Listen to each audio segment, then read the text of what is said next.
நாடாளுமன்ற தேர்தலில் அதிமுக, தேமுதிக கூட்டணி அமைப்பு போட்டியிட்டது. அந்த கூட்டணி பேச்சுவார்த்தையில் தேமுதிகவுக்கு ஒரு மாநிலங்களவை உறுப்பினர் பதவி கொடுக்கப்படுவதாக அப்போது வாய்மொழி உத்தரவாக பேசப்பட்டதாக தகவல் வெளிவந்தது.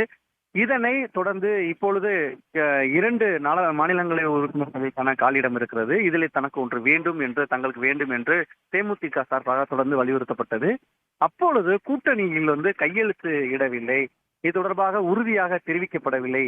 கூட்டணி பேச்சுவார்த்தை நடத்தி அது அதிகாரப்பூர்வமாக இது தெரிவிக்கப்படவில்லை அப்படின்ற அந்த கருத்தை அதிமுக சார்பாக முன்வைத்தனர். இதனிடையே தேமுதிக தொடர்ந்து கேட்டவனம் இருந்தது. அதிமுகவுடைய பொதுச்செயலர் எடப்பாடி பழனிசாமி அவர்கள் இதற்கு மறுப்பு தெரிவித்து கருத்துக்களை பதிவிடுகிறார்.